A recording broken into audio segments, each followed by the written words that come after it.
C'est mon deuxième film sur le château de Lorges. Et je pense que ce ne sera pas le dernier. C'est une propriété privée, un endroit magnifique. 72 hectares de bois, 4 étangs. Le château de Lorges est situé à moins d'1 kilomètre de l'Ermitage Lorges, dans les Côtes-d'Armor. Il est inscrit au titre des monuments historiques.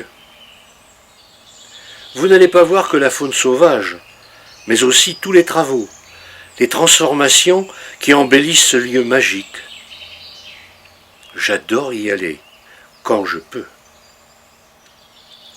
Je connais bien la route, à peine 20 kilomètres, ce n'est pas trop long. J'y suis venu en toute saison, hiver, printemps, été et automne.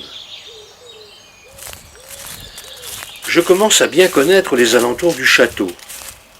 J'y vais peut-être rencontrer la faune sauvage. Pour ce film, j'ai tourné beaucoup d'heures de vidéo pendant plus d'1 an, et ce n'est pas facile de le réduire. 4h30 de bonnes images.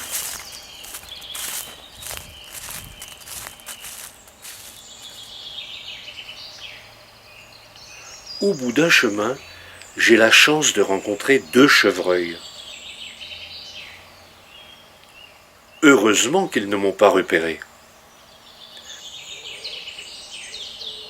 Je pose mon caméscope sur un trépied, au milieu du chemin, et je me cache.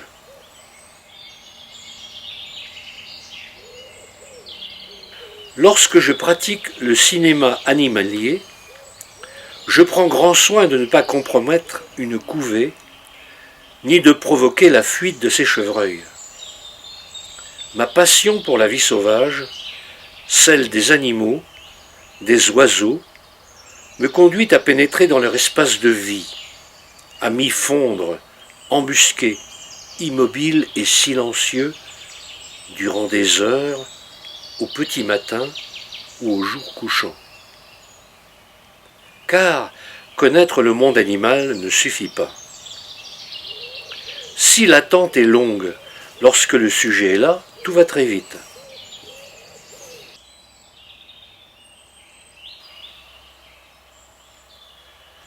Avec de bons yeux, on peut même apercevoir un grimpereau qui monte le long du tronc d'arbre.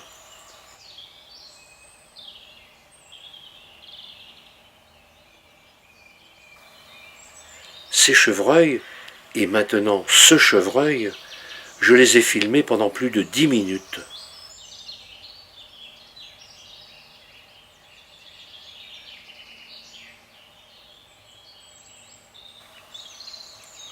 Et puis à la fin, je me suis montré. Il est très surpris de me voir. Les minutes sont longues pour lui et pour moi. Ah, si j'avais été un chasseur!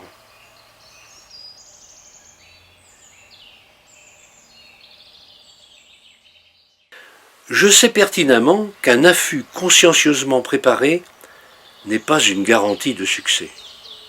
Ainsi, rien n'est plus motivant que la bonne fortune surgit au détour d'un chemin, au moment où l'on s'y attendait le moins. Une douce chaleur envahit le corps et l'esprit fourmille pour ne rien rater de l'aubaine qui se présente.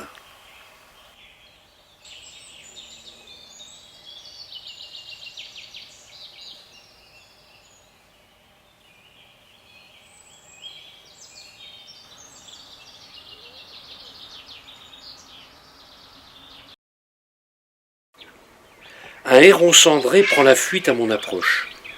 C'est un oiseau très craintif.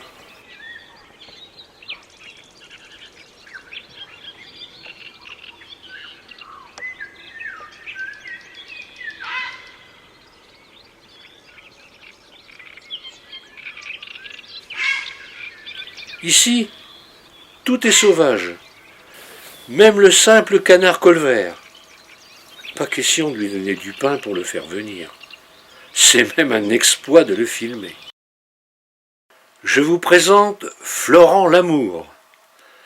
c'est la personne qui entretient le château et surtout l'extérieur. Et croyez-moi, il a de quoi faire. Je suis venu souvent tôt le matin. C'est là que je suis en communion avec la nature. Pas un bruit. Le calme. Une buse variable survole son territoire.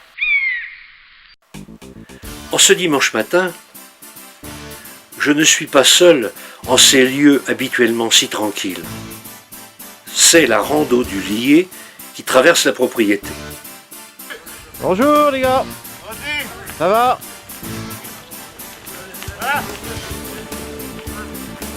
Bonjour. Même pas le temps de regarder le paysage.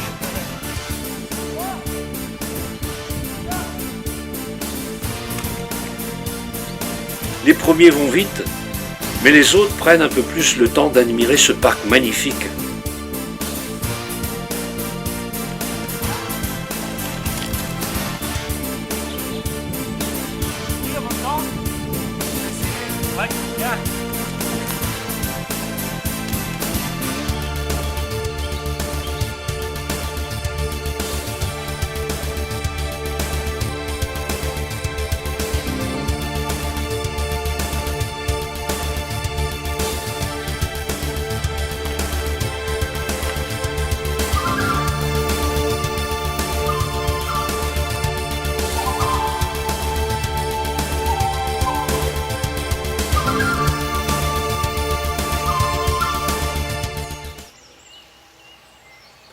Retrouvons le calme habituel avec cette faune sauvage.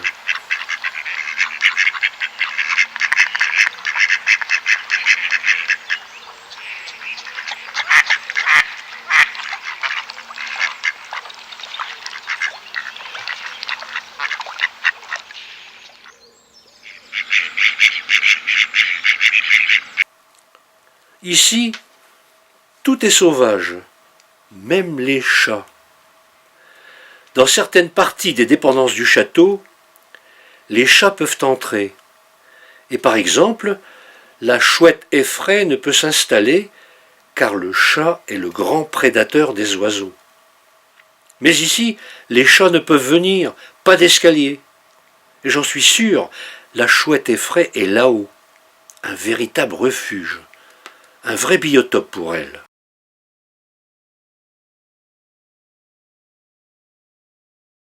Comme chaque hiver, une bande de cormorans vient se régaler dans ce plan d'eau. C'est un oiseau sociable. Il se nourrit généralement en solitaire, mais peut former des groupes sur les zones particulièrement poissonneuses. Les individus ont tendance à se percher et à voler en communauté.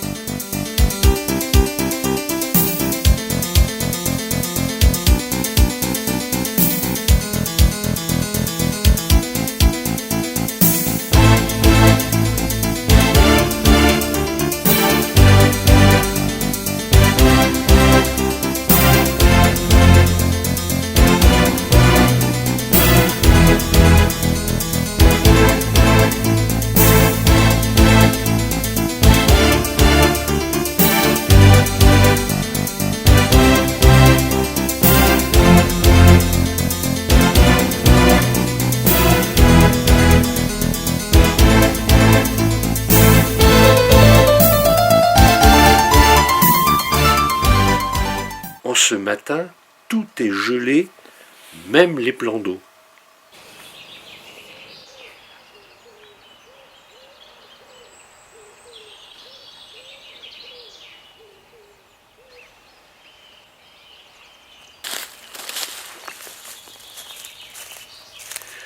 Je suis à l'endroit même où j'avais filmé l'année dernière un renard. Mais cette année, toujours rien. Je vous repasse ce petit film. Un grand moment d'émotion pour moi.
Le héron n'a guère d'ennemis, d'autant qu'il est protégé depuis 1974. C'est pour cela que sa population augmente.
Des sarcelles d'hiver viennent de s'envoler.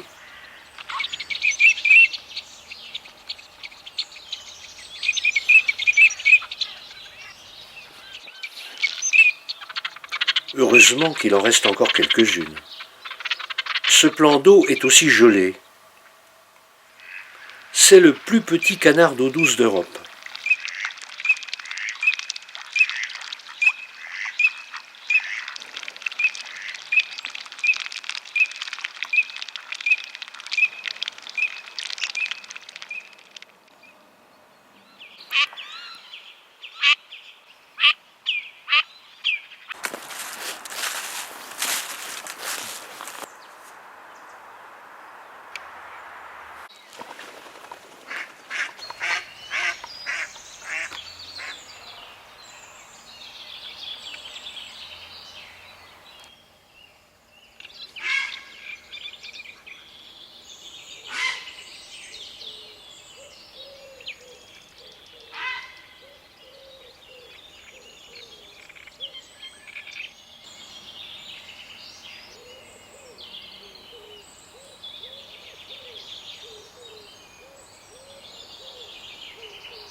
Ici, vous entendez un pic et pêche.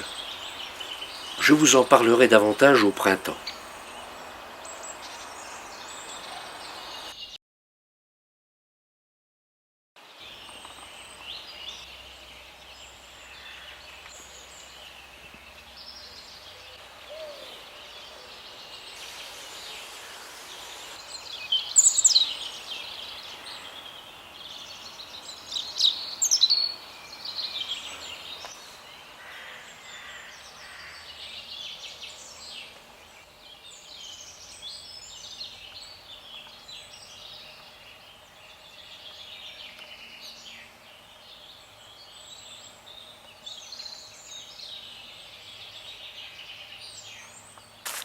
Je continue mes recherches.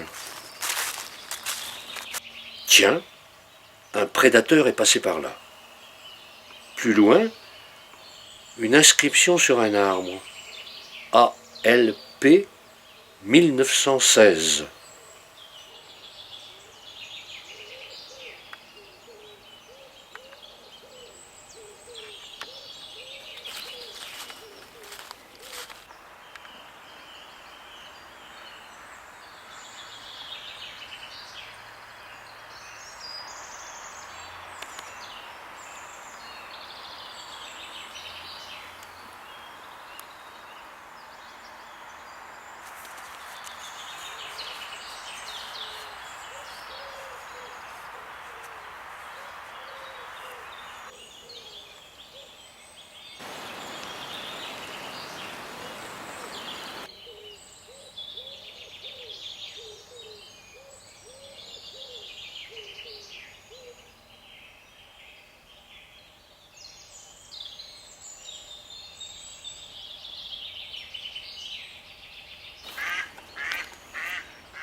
Les sarcelles d'hiver consomment des graines de plantes de zones humides ou de présalées, des algues ou herbes aquatiques, mais aussi de petits invertébrés aquatiques et des larves d'insectes, voire des œufs de poisson. Leur régime alimentaire est plus riche en aliments d'origine animale en été qu'en hiver. Ces sarcelles ont besoin en moyenne d'environ 25 grammes, poids sec, de nourriture par jour. Elles trouvent leur nourriture sur les zones humides ou faiblement inondées, saumâtres ou douces. Elles s'alimentent souvent dans les eaux présentant moins de 15 cm de fond. Elles filtrent l'eau ou la vase grâce à leur bec, garni de lamelles permettant de retenir les petits organismes et graines dont elles se nourrissent. Elles arrachent également les herbes tendres. La bergeronnette des ruisseaux se nourrit principalement d'insectes aquatiques et de leurs larves, ainsi que de petits animaux aquatiques. Elle parcourt des rochers ou des rives graveleuses ou déambule près de l'eau, capturant ses proies au sol et au bord de l'eau.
Le printemps approche doucement et Florent en profite pour tailler ses arbres.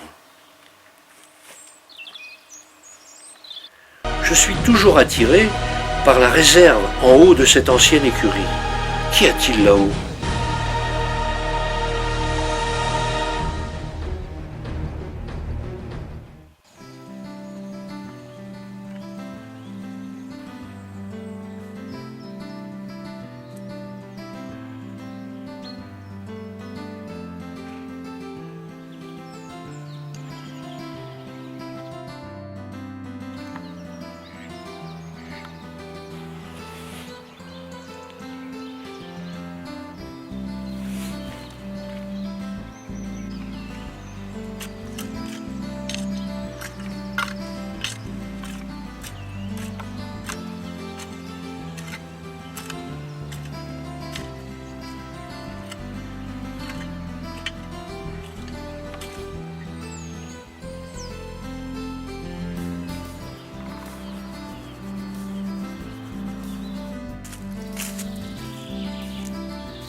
Pas facile d'avoir des vidéos de bonne qualité du héraut cendré.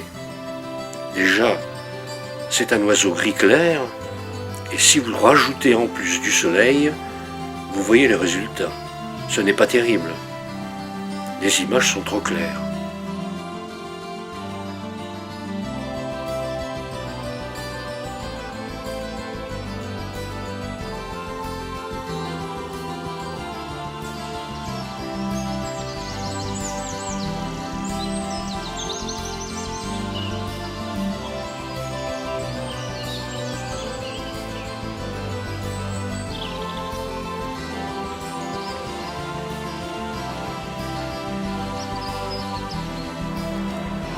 Le héron cendré se nourrit le plus souvent de poissons, mais pas exclusivement. En effet, son régime alimentaire est également composé de batraciens, de reptiles, de crustacés, de petits mammifères, musaraignes d'eau, campagnols, mulots, rats, d'oiseaux et même de végétaux, bourgeons. Le héron cendré ne néglige pas non plus les insectes et les mollusques terrestres et aquatiques. Il peut digérer les arêtes, mais il n'en est pas de même pour les poils de rongeurs qu'il rejette sous forme de pelote. Il faut toujours arranger, planter, modifier, améliorer, et dans ce parc, il y a de quoi faire.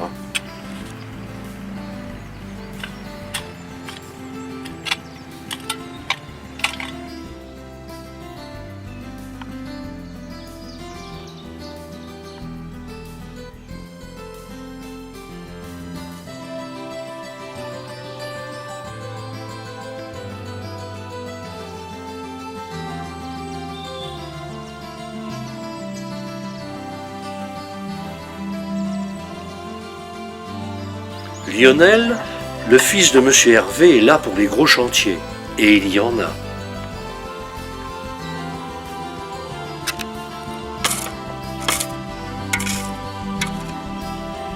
Il faut préparer les futurs parterres de fleurs.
J'ai beaucoup de chance, une mésange nonnette. Ces mésanges nichent en priorité dans les forêts de feuillus, en général de chênes ou de hêtres, lorsque leur superficie est suffisamment étendue. Pendant la saison de nidification, elles fréquentent également les forêts mixtes, les zones boisées le long des cours d'eau, les parcelles d'aulnes, les terres agricoles bien pourvues en arbres, les vergers et parfois les parcs.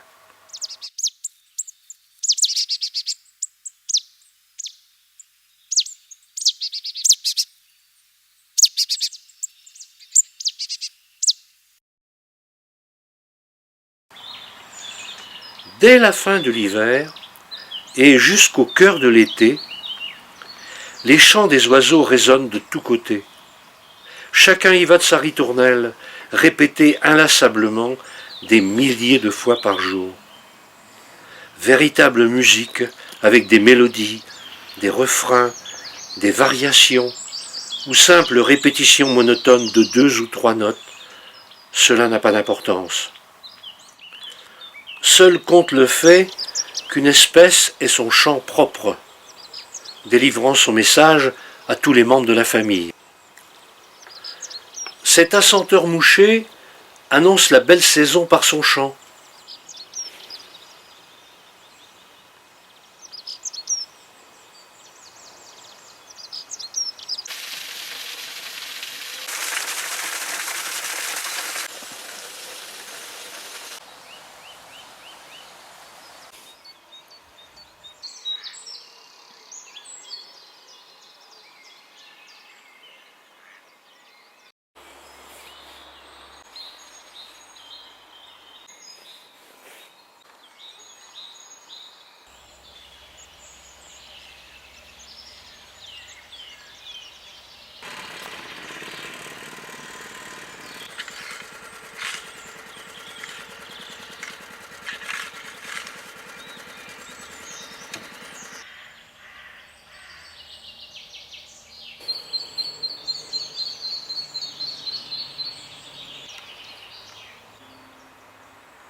En dessous de ce gubérat, une libellule attend que ses ailes sèchent pour prendre son envol.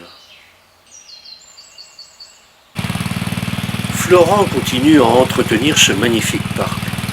C'est un éternel travail, mais quel résultat! Pas trop loin, les canards colverts nagent en toute quiétude.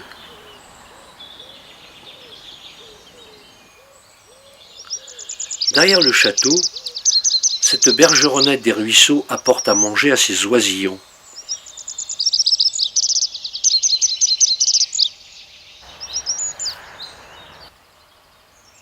Tandis que cet écureuil roux se repose, pas pour longtemps.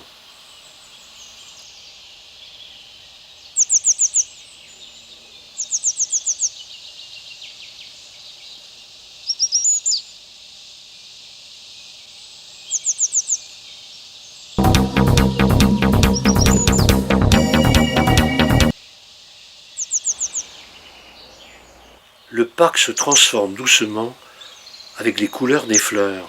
Merci Florent.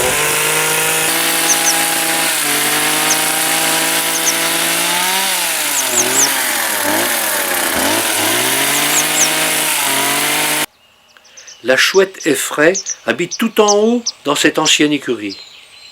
Imaginez les écuries de 200 chevaux.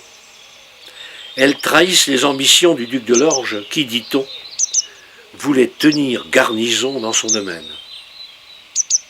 Encore un autre chat.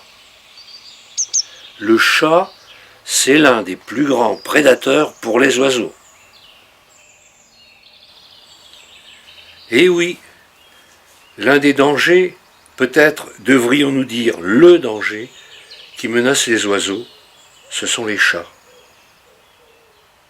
Chaque année, plusieurs centaines de milliers d'oiseaux sont capturés dans notre pays par ces redoutables et patients prédateurs qui peuvent passer des heures à attendre un moment d'inattention de l'oiseau convoité.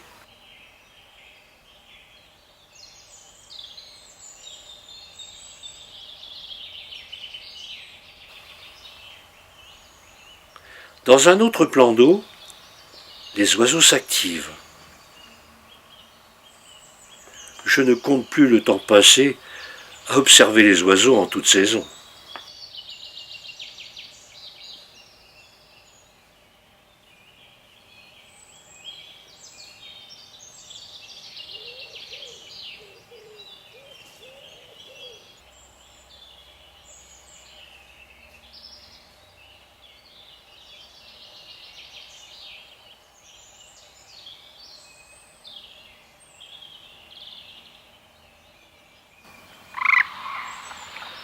La poule d'eau est très farouche. Elle se cache à la moindre alerte dans les herbes et buissons bordant les rives. Dérangée, elle peut courir très vite. On la voit souvent marcher dans l'herbe.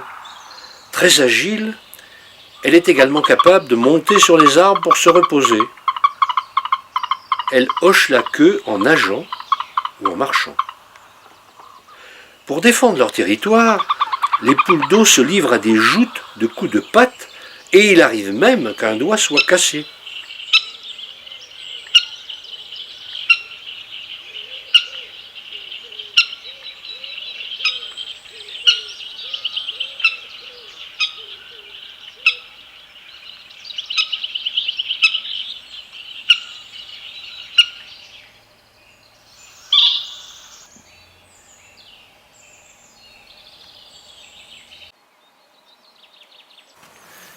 Dimanche 22 avril, j'ai invité quelques ornithos pour essayer de recenser les oiseaux autour du château. Voici les oiseaux vus et entendus. Le grimpereau des bois, le verdier d'Europe, le roitelet triple bandeau, le pinson des arbres, la citelle torche-peau, le pouillot véloce, la mésange bleue, le pic vert, la corneille noire, le rouge-gorge familier, la mésange charbonnière, l'hirondelle rustique, le canard colvert, la gallinule poule d'eau, le pigeon ramier, le merle noir, la fauvette à tête noire, la grive musicienne, l'étourneau sansonnet, soit 19 oiseaux. Entendu. Le bruant zizi, le troglodyte mignon, la buse variable, l'assenteur mouché, la mésange nonnette, le jet des chênes, soit 6 oiseaux. Le circuit habituel, je parle. C'est bien parce que moi je suis content et je te remercie Yann. De rien.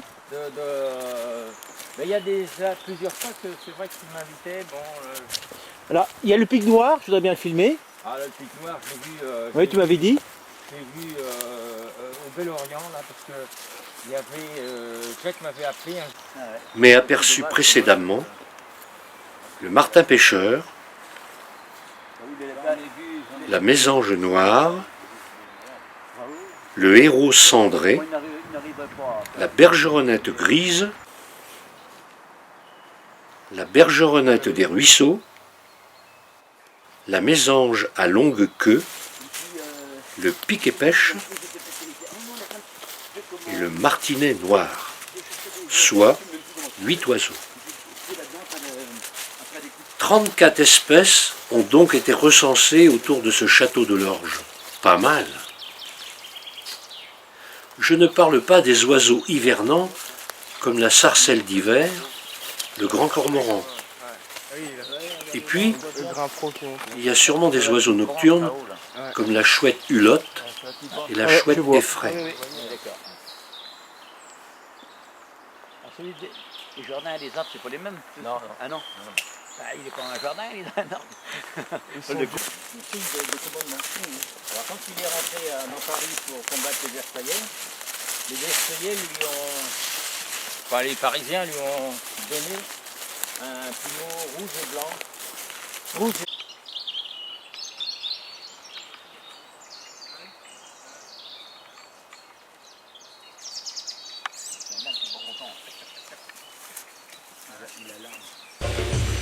J'arrange mon affût après le vent et la pluie. J'espère filmer un oiseau comme le martin pêcheur.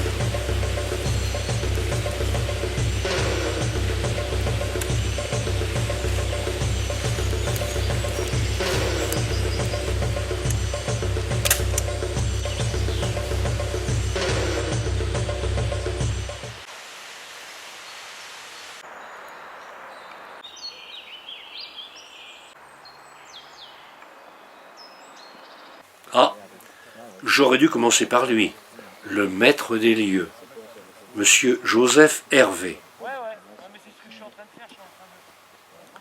Il a l'air d'un druide sorti de la forêt. Il a 81 ans et derrière lui, une carrière au goût salé. Matelot dans la marine marchande, officier après avoir suivi des cours du soir, puis constructeur d'ouvrages en mer et armateur pour la pêche du côté de Dunkerque. Ça y va, ça doit ça. Ah bah ça mange. Je rentrais le soir, j'avais pas mangé ce bordel. Et ben elle se mettait juste dans. Il y a un... Nous le retrouverons un peu plus tard pour la visite de son château.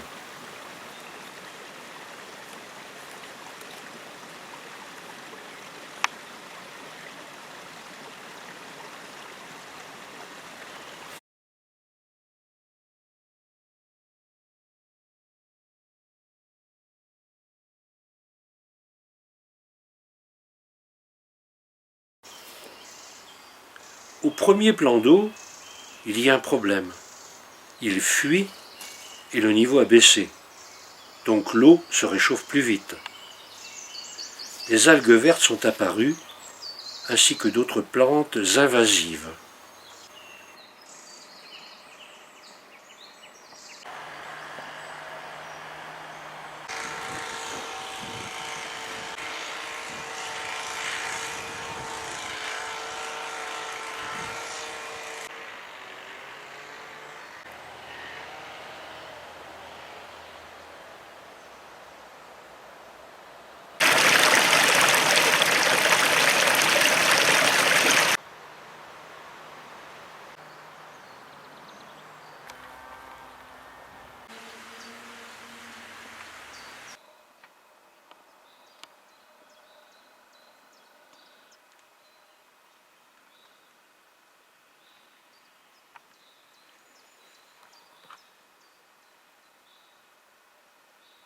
Je rencontre Louis, un autre matinal aussi passionné que moi. Si pour certains le bonheur est dans le pré, pour moi, il se trouve dans cette forêt et plan d'eau autour du château. Tôt le matin, quand la brume doucement se lève, les rayons de lumière transpercent petit à petit ce doux voile et les chants des oiseaux commencent à se faire entendre. En ce lieu magique, en effet, se cache parfois un oiseau, un animal secret à observer. Un matin, un bruit étrange retentit dans les hautes ramures des grands arbres de l'orge. Intrigué par cette vibration sonore, je lève la tête et j'aperçois tout là-haut un oiseau noir et blanc au bas-ventre rouge vif, le pic-et-pêche. Ces pics sont sans aucun doute les oiseaux qui symbolisent le mieux l'arbre et la forêt. Ils sont adaptés à grimper et à creuser le bois pour se nourrir et se loger. Tous les jeunes pics manifestent leur présence au nid par un continuel bourdonnement qui permet à l'observateur de découvrir les nids occupés. Bientôt, les jeunes apparaissent à tour de rôle à l'entrée et produisent un bruit quasi continu. 22 jours après l'éclosion, les jeunes quittent le nid. Pour les parents, c'est un moment de grande excitation manifesté par des vols, des cris, des martèlements et des tambourinages que je n'ai pas réussi à filmer. Les jeunes pics restent les premiers à proximité du nid, dormant dans la cavité ou sur une branche, tout contre le tronc. Progressivement, ils suivent les adultes.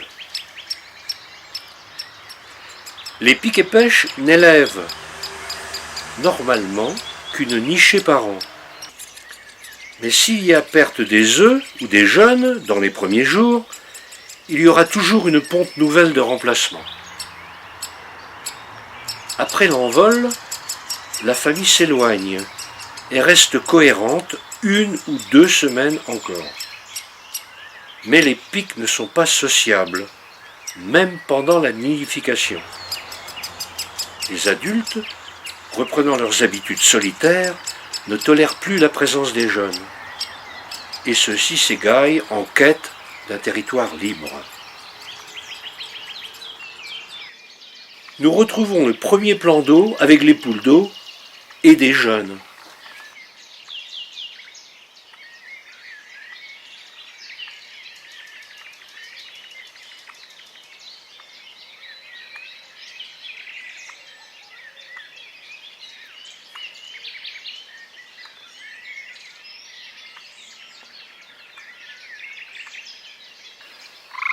Un couple de poules d'eau peut avoir jusqu'à 4 couvées chaque année, de mai à septembre. Les jeunes de la première couvée aident leurs parents à élever ceux de la seconde. Les poussins ont une zone de peau rouge sur la tête. Ils sont nourris par les parents jusqu'à ce qu'ils apprennent à trouver leur nourriture seuls, soit environ 2 semaines.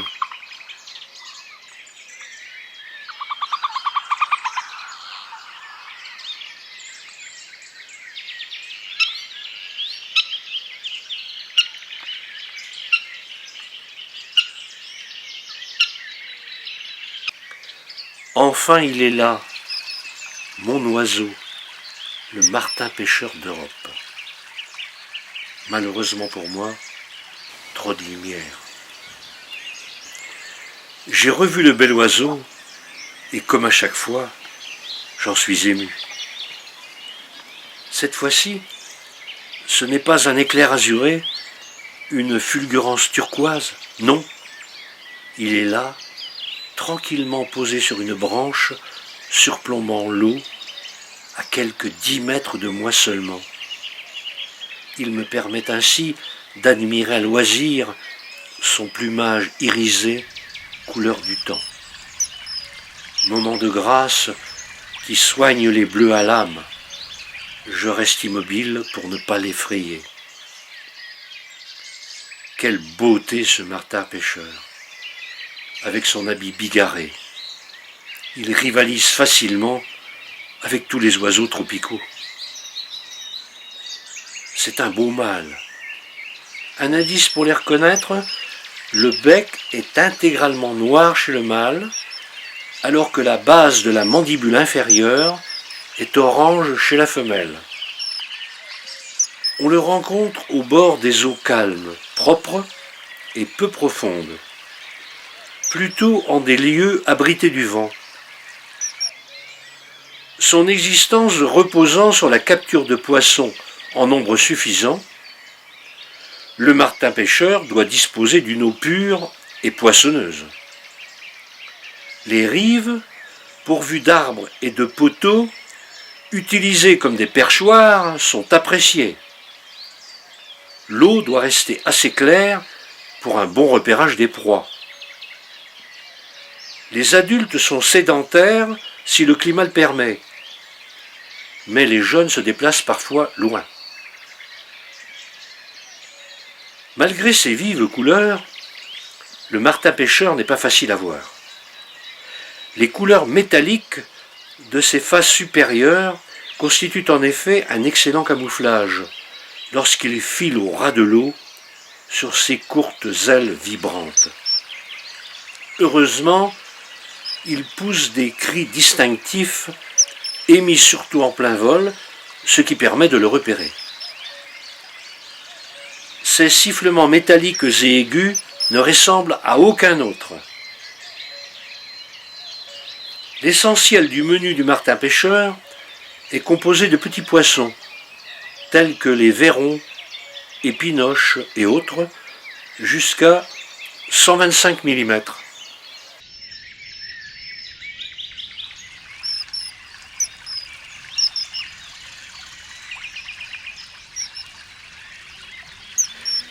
Je ne le quittais pas des yeux quand soudain, il s'envola, traversa le plan d'eau, telle une flèche, et disparut dans les frondaisons de notre berge. Merci petit, pensai-je, et au plaisir de te revoir.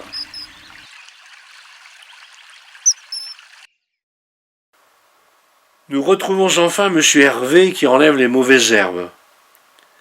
Pour ses 81 ans, il a l'air en forme. C'est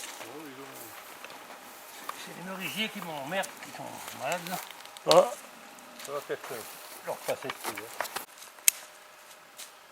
Le châtelain qui travaille. Ouais. Faut bien entretenir les vieilles pierres.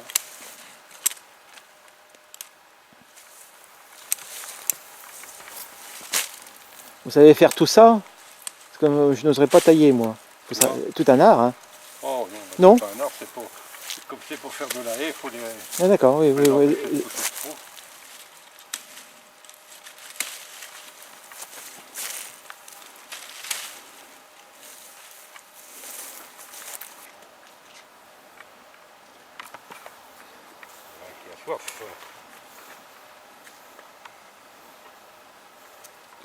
Magnifique le décor.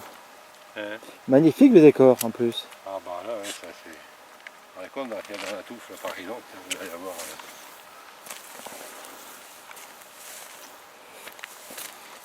J'ai vu que vous avez mis une petite feuille à l'entrée pour si les gens veulent visiter le jardin. C'est comme... Ah, c'est Florent. Mais on va faire des visites. Parce que je vais faire de la pub pour le restaurant et au plan Gauloise, avec une autorisation de venir aux champignons et puis éventuellement des chanteils. D'accord.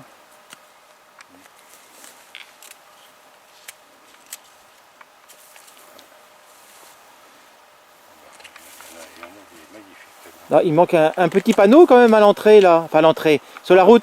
Ah oui, mais pour l'instant, non seulement ça, mais si je fais de la visite autorisée, Ouais. je vais fermer. Il faudra téléphoner pour rentrer. D'accord. Autrement, ça ne me sert à rien. Ouais. Oui, oui, bien sûr. Il y en a qui va venir et va dire, oh, tu peux y aller comme tu veux, si il n'y a personne. Mais c'est pour éventuellement faire marcher un petit peu le restaurant. Plan Gonwald, parce que c'est dur.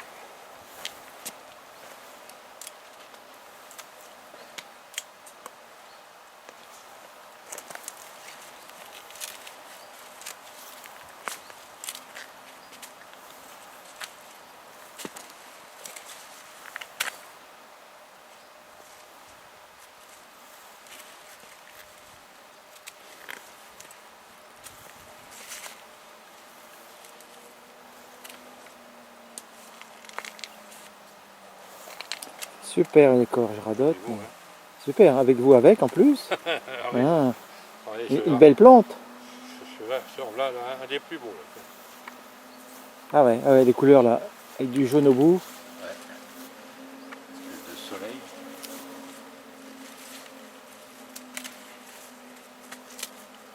Ouais, ça fait magnifique ça.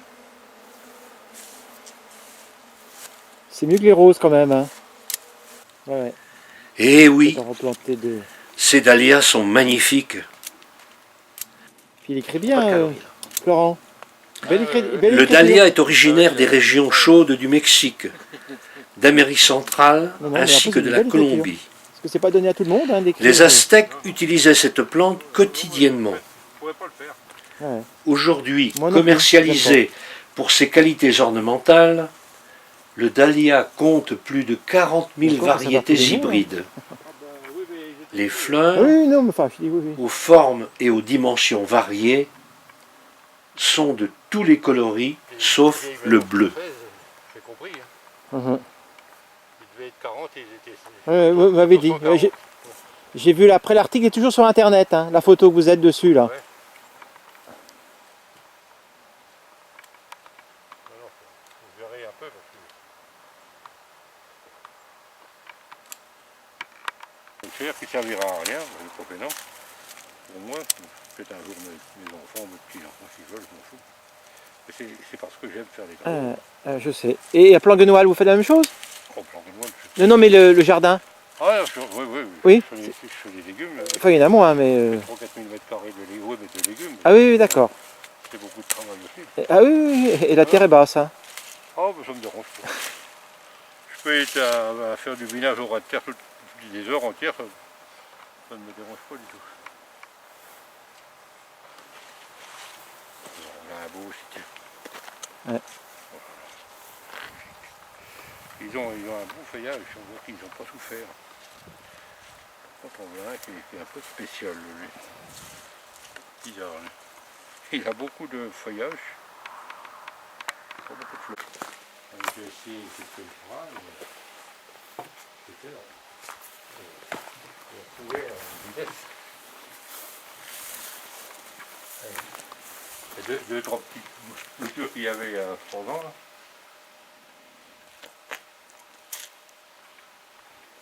Ça c'est le vanille fraise.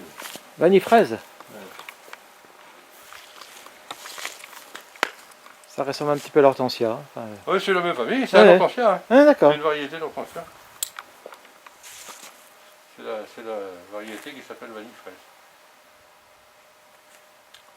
Oh, c'est bien, mais pas dans un massif comme ça. C'est trop, il est mal équilibré maintenant.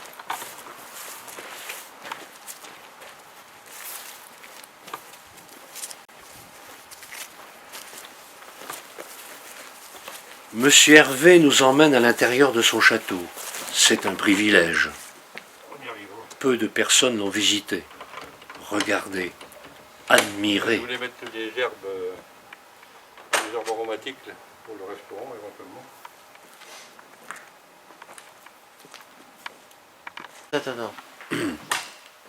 À l'Orge, tout est énorme.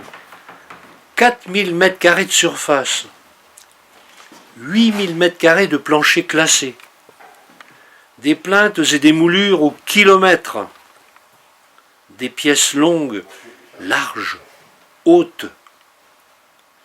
Le défi est à la mesure de l'appétit de cette force de la nature. Je sais que c'est un gouffre, mais je m'amuse bien. Je veux y faire le plus bel hôtel du département, proclame Joseph Hervé. il n'y aura que 28 chambres sur une pareille surface. C'est le problème avec ces châteaux. Si c'était à refaire, je serais architecte. J'adore ça. Sa masse imposante et les larges perspectives du domaine en font l'une des plus vastes propriétés des Côtes-d'Armor. Construit entre 1721 et 1740 par Guy Nicolas de Durfort, duc de Lorges, grand seigneur au train de vie somptueux, la famille Choiseul-Pralin en hérite au XVIIIe siècle. Elle exploite le minerai de fer local et crée les forges du Pas.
Je vais le monter là où il est petite peut-être. Il est plus là.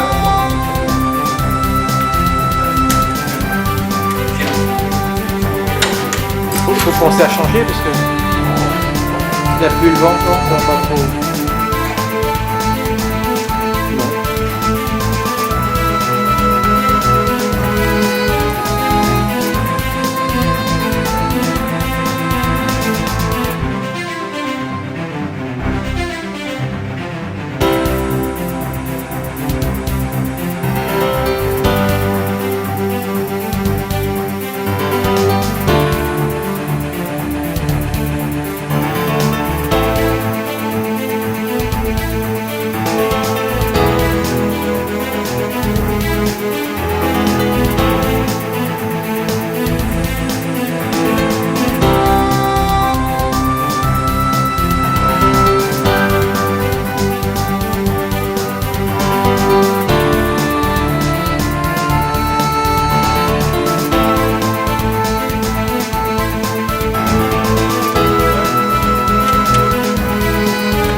C'est encore l'est. C'est encore l'est pour monter l'escalier. Je viens voir ce que ça donne.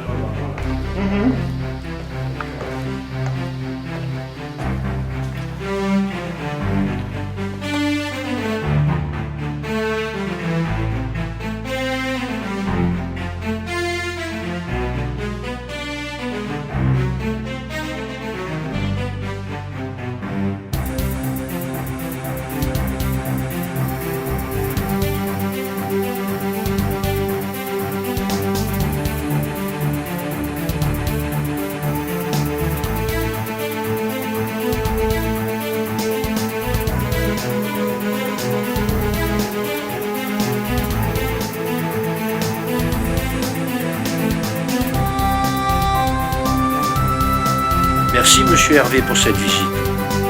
C'est magnifique.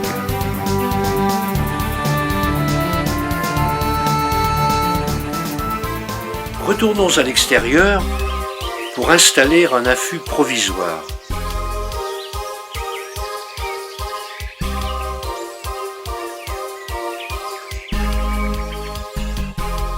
Caméra est installée. Il ne reste plus qu'à attendre. La faune sauvage n'est pas toujours au rendez-vous.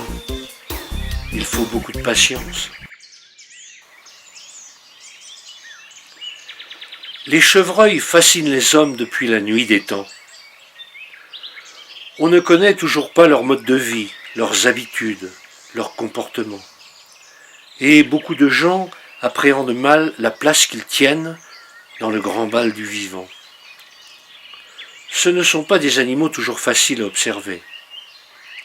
On peut parfois en repérer un ou plusieurs en lisière d'une forêt. Hélas, ce ne sont la plupart du temps que de furtives apparitions, des rencontres de hasard, de brefs instants à la fois merveilleux, mais terriblement frustrants. Pour tenter de mieux les connaître, mieux les comprendre, ou tout simplement pour les voir vivre et évoluer en toute liberté, il faut faire des concessions et s'armer de patience. En fait, il n'y a pas d'autre solution que de se fondre dans la nature, de se faire oublier, l'espace de quelques heures, de quelques jours, de quelques nuits. Assis au pied d'un arbre, aux confortables racines, debout, derrière un rocher, ou avalé par une haie, allongé dans les herbes au bord d'une prairie, bien camouflé dans des vêtements adéquats, auxquels on peut ajouter filets de camouflage, gants, chapeaux, branchages et feuillages.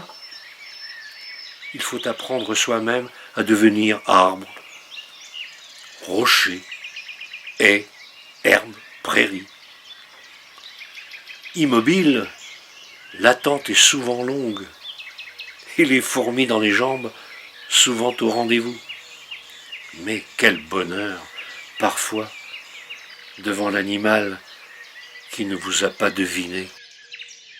Ce sont là moments magiques, instants de vie privée animale qui enchantent et apaisent comme un sublime morceau de musique. C'est la grande symphonie de la nature, la vie dans toute sa vraie vérité, nue, sans fioriture, sans falbala. C'est aussi un peu comme une drogue, quelque chose dont on ne peut plus se passer sans être persuadé de manquer l'essentiel, d'être privé de dessert.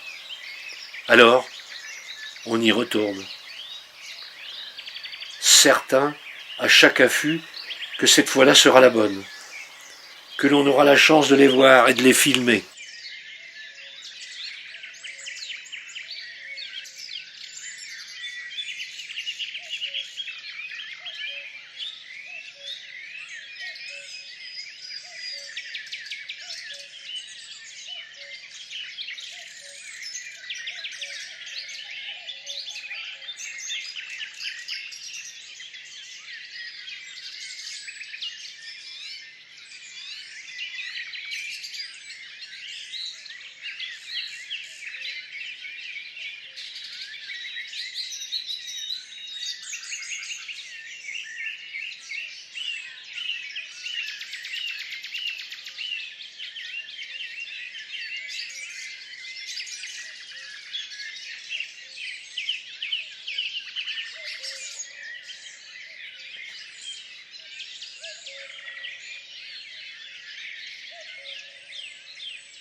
Et puis un matin, j'ai eu de la chance de rencontrer une nouvelle fois Louis, qui était à la recherche de champignons.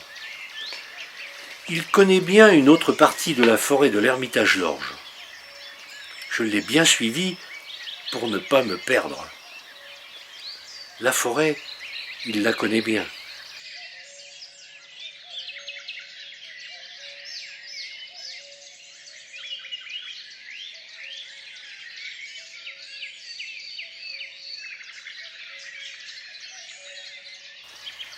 Ici, des traces de cerfs laissées sur des arbres.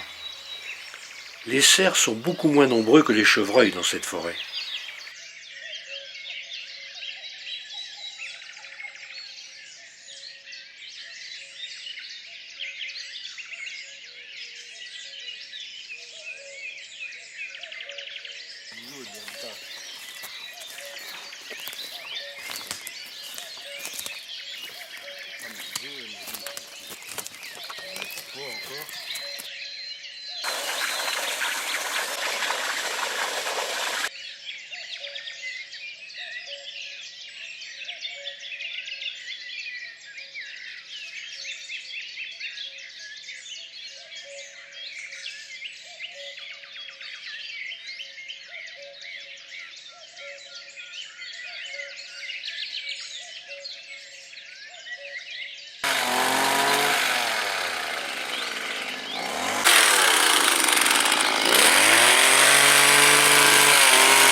Jesu m'avegrit bion apagor e veras tereros trincat bros en nos a petra de fe al loire bosquero med el guru ne meton que son ego guru Jesu m'avegrit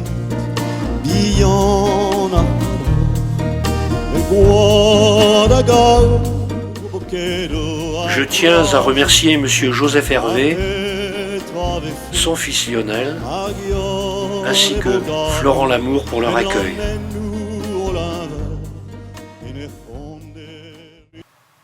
Voici la bande-annonce du prochain film du Château de l'Orge.